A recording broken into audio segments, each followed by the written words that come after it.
Get over here and eat this plate. You better get over here and you better eat this whole plate. I don't want to hear it. Okay, Jesus, I don't know what I'm doing still, but let me start this off with King. King, listen to me, King. I don't want smoke, okay? You asked people to try it. I'm gonna go ahead and try it.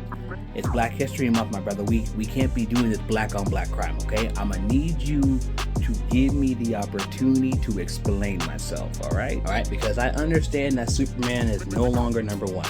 I get that he started everything. I get the fact that he was at the top for the longest time, but I'm not a super sexual, so I understand that it's been a while. Beats like in Dark Knight's Metal when he's in that like dark dimension, the sun is super far away, and how he persevered and got through that. But other than that, Superman has not had any feats. I agree with you when you say that Marvel had been beefing up their character while DC's been very stagnant for a while. But Superman's my boy. Peep the custom-made sweater, right? So I want to try it out. So again, don't want smoke, just doing what you told me to do. So let me just say, I don't read Superman because he's quote-unquote the strongest. I read Superman because of what he stands for, right? In the same way how you were talking about Captain America the other day and what Captain America stands for. Captain America is not just about America, right? Wholeheartedly agree. Just like Superman, it's just not about being strong. But King, my guy, you have him facing the embodiment of creation in round 3. Why would you do that to my boy like that, King? Why would you put him through that? We're gonna give this a shot, all right, an honest shot. All right, so starting off with Rogue. So with Rogue, I honestly think he actually beats her. Now we know her powers will work on him. That is a given, right? But the whole point of Kryptonian powers is their powers really come from their DNA. Their ability to absorb the sun's rays and then convert it and manifest it into the powers that they have, that's what goes on.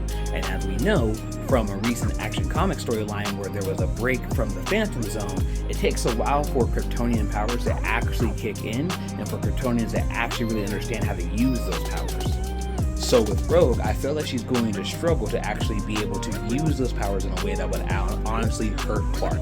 And we know Clark had beaten Kryptonians before, whether by himself or with help, he has beaten other Kryptonians.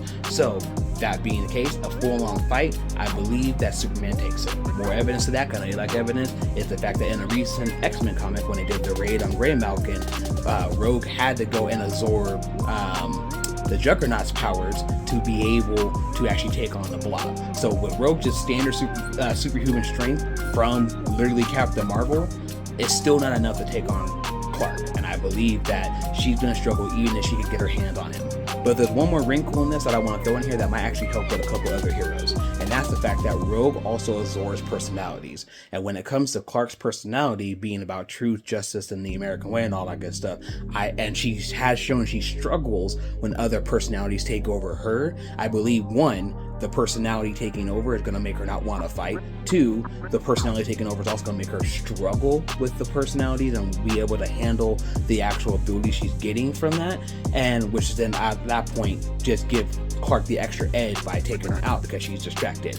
But if for some reason she is able to get it under control, she's going to realize Clark is not a bad person and she's not going to want to fight him, which leads into Thor, because when it comes down to Thor, it's similar in the terms of the hammer. When it comes down to that hammer, if you're able to wield that hammer, Thor doesn't care. We see that in a recent comic where Magni, who is a son from an alternate timeline, is able to wield the hammer, so he doesn't see him as a threat. And then no matter how many times Loki has stabbed him in the back, the few times that Loki is able to wield the hammer, Thor chills out because he's like, well, at this point, whatever your intent is, it's good. So I see them fighting, I see them, going at it, I see the super strength going back and forth. Thor throws some lightning, but eventually he's going to use that hammer. He normally uses that hammer, so he throws the hammer, hits Clark in the chest, he's flying back. Clark being Clark, he grabs the handle, turns it around, and goes back at him, right? And at that point, Thor's like, whoa, you can wield Mjolnir? Oh, well then in that case, you're a good person. So I leave that to being him fighting Thor as a draw based off the personality and the hammer. If it's a straight fight where they're just duking it out, yeah, like you've been saying, Marvel's been upgrading their characters and Thor's gotten quite a few upgrades. I mean, the man's got his daddy's powers now. He has the powers from his surrogate mother, and he also has the powers from his actual mother. And then you got the fact that Thor's over here taking powers from other pantheons, as we can see with him taking the powers from frickin' Zeus. And as we all know, Clark is susceptible to magic. And so while yes, these are God powers, they're God magic powers. So Clark, if in a straight fight with all these powers that Thor has, nah, he's done. But I'm going to use the argument that because he can wield the hammer, Thor wouldn't fight him. But then we get to Jean, and Jean is a different outlier. Now we know that she is the embodiment of creation. I actually did a voiceover video on that. I'm very proud of it. So if anyone wants to, go check it out. But with that, she is the embodiment of creation with the Phoenix Force. Now with Jean, it kind of just depends on how she's feeling that day. Because in the same reason why I don't necessarily read Jean's comics because she's the strongest, I read Jean's comic because of what she stands for. And Jean is pretty much shown that because she's holding herself back, she's pretty much toying with any villain that comes across her. And I'm just a fan of the Phoenix, so that's why I read her comic. I've been a fan of her since September 4th, 1994. And we also know that Dark Phoenix is always around, which is why Jean always holds herself back. So, in my personal opinion, I would believe because Jean's the telepath, same kind of deal here. It's, you know, she would read his mind, she would see what he's all about. He's not a threat, so she wouldn't need to fight him, right? But again, straight fight, Clark is done with a snap of fingers at that point. Like he's gone, right? So, but we can, if I still believe, using the same argument from Rogue, we can still use the same argument of personality types would keep a fight from actually happening. And then we get to Wanda. At that point, it's done. It's over with. Because Wanda is the living embodiment of the Darkhold, which is the greatest source of evil pretty much out there. And then on top of that, her magic comes from chaos magic. And chaos doesn't care if you're good or bad. Chaos just wants to cause chaos. Wanda has lost control of her power before. So I truthfully believe it does not matter if she gets to know Clark. It does not matter what's going on. If her magic just wants to affect Clark, again, done. He's done. And when it comes to Ghost Rider, I don't read him like that, but I mean, you could technically make the argument because as far as I know, Ghost Rider only really attacks people who are quote unquote evil. That being said though, he didn't get past Scarlet, so that doesn't matter.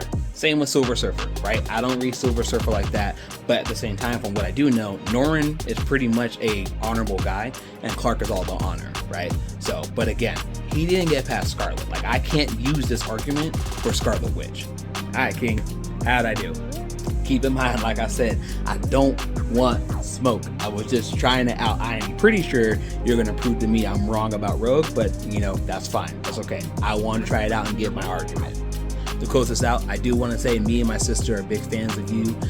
We share your videos all the time in our DMs to each other because we are very interested in the comics. Obviously, I read comics myself, and so we share them back and forth as you're giving us more information. We love it when you call people out, which again brings you back to I don't want smoke, King. Okay, I promise I don't want smoke. But yeah, no man, you and your wife, you guys do great things, and we love y'all. So let me know how I did. I'm excited to hear what you think.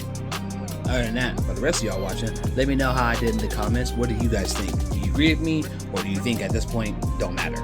I am upcoming author. Thank you for getting caught up on my favorite movie with me. Do the social media stuff. And guys saying the same, I'll catch up with you later. Peace.